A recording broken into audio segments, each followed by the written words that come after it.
चलिए जी, एक स्टेप और आगे हम बढ़ते हैं जनाब। हमारे पास एक और कानून है, और ये कानून है सर, इनफैक्ट दो कानून हमारे पास ऐसे हैं, तीन कानून सर, जो कंज्यूमर को प्रोटेक्ट कर रहे हैं। ठीक है जी। सबसे पहले सर, प्राइस कंट्रोल।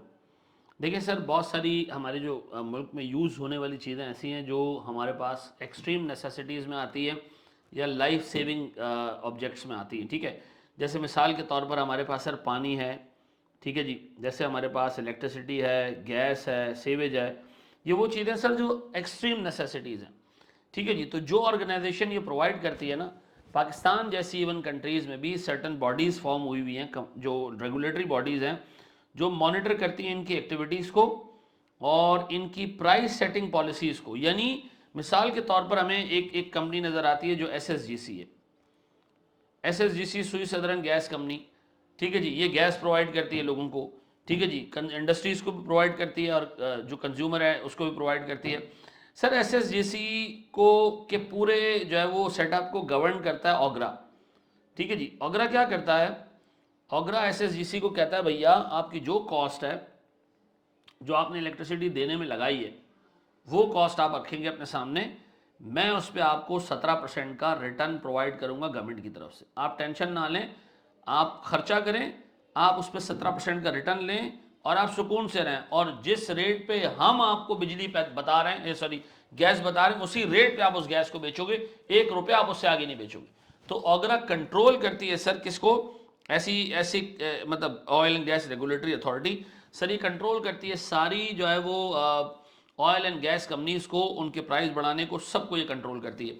इसका मतलब ये है कि सर प्राइस कंट्रोल रहता है। अच्छा, दवाइयों के लिए सर इस तरह की एक बॉडी बनी हुई है जो दवाइयों के रेट को, जो लाइफ सेविंग ड्रग्स हैं और इनफैक्ट जो की मेडिसिन हैं जो यूज़ होती हैं डिफरेंट बीमारियों के लिए, और ऐसी जो मेडिसिन जो रेगुलरली यूज़ होती हैं, उसके ऊपर भी लॉ बना हुआ है।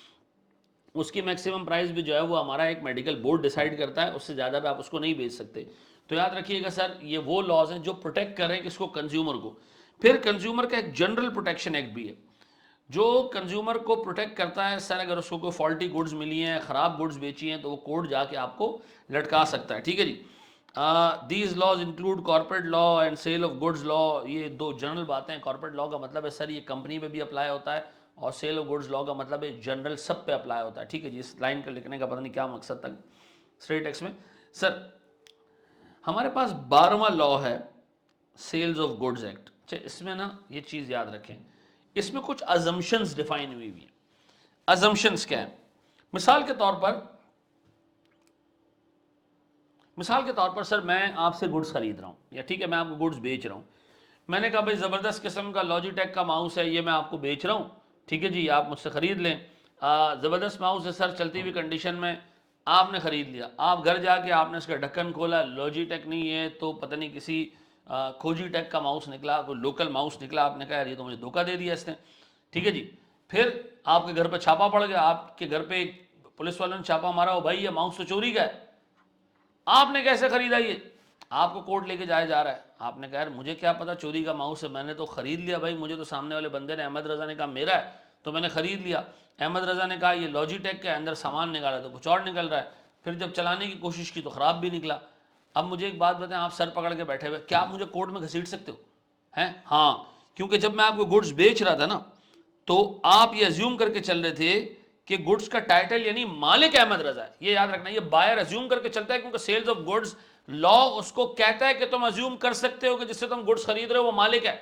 अगर वो अपने आपको मालिक बन के प्रेजेंट कर रहा है, मिसाल के तौर पर सर मैंने चोरी का मोबाइल आपको बेच दिया, कल पुलिस आई आपको उठा के ले गई, आपने कहा भाई चोरी का माल तो मैंने अहमद राजा से खरीदा। मैंने कहा भाई मुझे क्या पता, मेरे पास तो मोबाइल नहीं है जिससे उठाया उसे। नहीं सर, मैं पकड़ा जाऊंगा, मैं पकड़ा जाऊंगा। क्यों? क्योंकि सेलर ने जब चीज बेची थी तो बायर का लीगल राइट है कि वो ये अज्यूम करे, वो रिलाय कर सकता है असम्पशन पे कि जिस जो बंदे से मैं गुड्स खरीद रहा हूं उसके पास लीगल टाइटल मौजूद है इसका।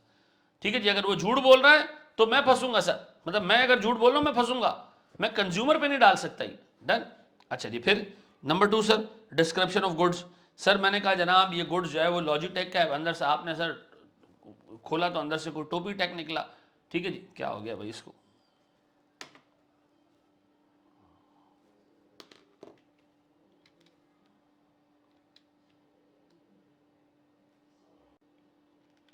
अच्छा जी, आप सर टोपी टेक निकला, तो सर इसका मतलब ये है कि यार आपने अगर ये एज्यूम करके आप चल रहे हो कि जो डिस्क्रिप्शन ऑफ गुड्स बताई गई हैं वो अंदर मौजूद भी होंगे, सर आपकी अजम्पशन बिल्कुल सही है। और अगर अजम्पशन गलत निकलती है घर जाके, you can take to the court. Quality मैंने आपको बताया सेटिस्फैक्ट्री क्वालिटी का मटेरियल है, आपने घर जाके खोला, आप अच्छा मैं ये नहीं कहूँगा नसीब आपका था सर, आप घर लेके गए नहीं चला सानू की, सर आपने लॉजिटेक का नाम दिया था, सर ये तो लॉजिटेक का नहीं है, आपको नहीं दे, आपको देखना चाहिए था उसमें लॉजिटेक नहीं है टोपी टेक है, नहीं सर मैं फंसूंगा इसके अंदर। Title of the goods, the buyer is entitled to assume that seller actually owns that goods. Description of the good, buyer is entitled to assume that seller's description of the good is correct. ये Logitech है, seller ने कहा तो Logitech है ये।